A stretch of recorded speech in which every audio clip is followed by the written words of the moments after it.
जय रघुनाथ जी की। मैं कुंवर राजेंद्र सिंह नरूका, राष्ट्रीय अध्यक्ष श्री राम राज्य मिशन। बंधुओं, आज एक खास बात पर हम चर्चा करने जा रहे हैं और वो चर्चा है कि आखिर हमारे ऐतिहासिक प्रमाणों को और सबूतों को मिटाने के लिए ये राजनीतिक पार्टियां कटिबद्ध क्यों हैं। आखिर ये चाहती क्या हैं। अभी ताजा मामला कि एयरपोर्ट के बहाने कोटा के पास एक गांव है, उस गांव में एयरपोर्ट के बहाने केडीए, कोटा डेवलपमेंट अथॉरिटी ने राव सूरजमल जी हाड़ा की छतरी को ध्वस्त कर दिया। क्यों? क्योंकि राव सूरजमल हाड़ा के वर्तमान जो वंशज हैं वो बिल्कुल इस मामले में सजग नहीं है। एयरपोर्ट बन रहा है, इसलिए ऐतिहासिक मॉन्यूमेंटों को हटा देंगे। अब आपको एक छोटा सा उदाहरण देता हूं। आईजीआई एयरपोर्ट दिल्ली में मैं खुद कम से कम 2003 से लेकर 2009 तक, यानी 5-6 साल पोस्टेड रहा।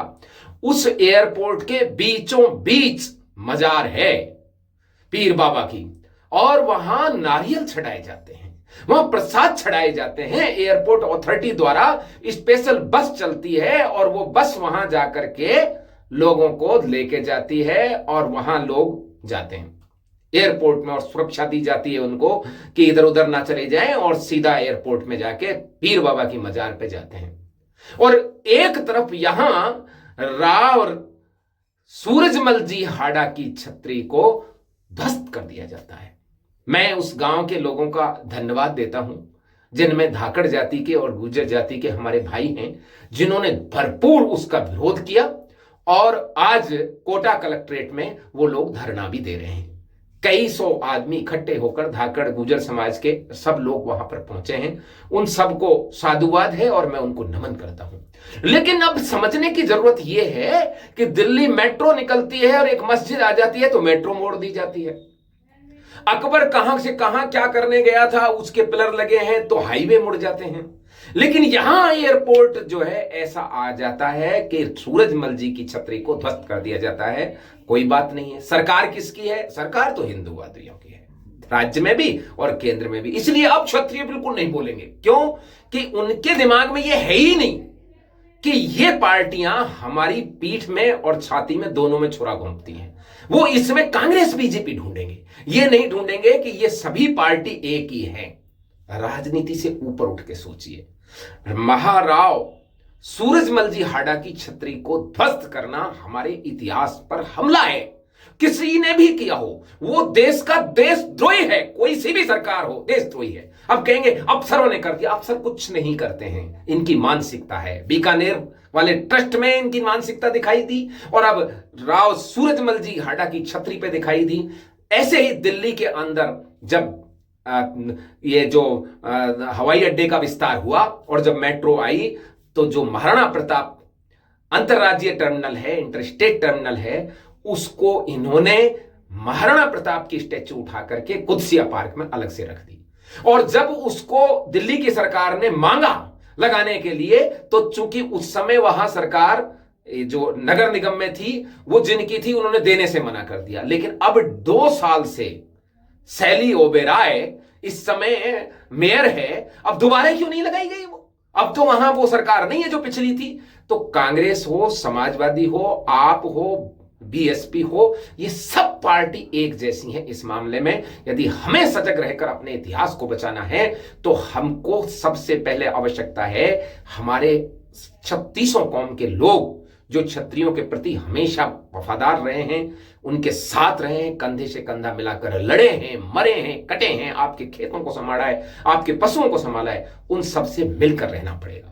ये रोज झगड़ा हमारे बीच में लगाते हैं, किसी से इतिहास चोरी के नाम पे लगवाएंगे, इतिहास के महापुरुषों को बदलने के लिए। भारत का कोई भी समाज ऐसा नहीं है जो कहीं भी एक दूसरे के प्रति झगड़ना चाहे, लेकिन राजनीतिक लोग राजनीतिक षड्यंत्र के तहत उनको आपस में झगड़ा कराते हैं। अब राव सूरजमल जी की इस छतरी के लिए आए ना धाकड़ समाज के और गुर्जर समाज के लोग सबसे पहले। तो इस बात को समझने की जरूरत है कि हम सब साझा इतिहास है हमारा, और इस साझे इतिहास को बचाने के लिए ये केवल राजनीतिक पार्टियां हमारे खिलाफ हैं। ये हमारे विरुद्ध हैं और इसीलिए हमारे कुछ बहके हुए भाइयों को इधर वालों को भड़का देते हैं, कुछ उधर वालों को भड़का देते हैं और हम लड़ते रहते हैं। आपसे मैं ये अनुरोध करना चाहूंगा कि तुरंत प्रभाव से आप इधर उधर धरना प्रदर्शन करने के बजाय कोटा की जो लाडपुरा से एमएलए हैं, कोटा की महारानी हैं कल्पना राजे जी, वो स्वयं हाड़ा राजवंश की ही महारानी हैं, उनके पास जाइए और उनसे ये पूछिए आप इस्तीफा दे रही हैं या आप इस्तीफा मांग रही हैं।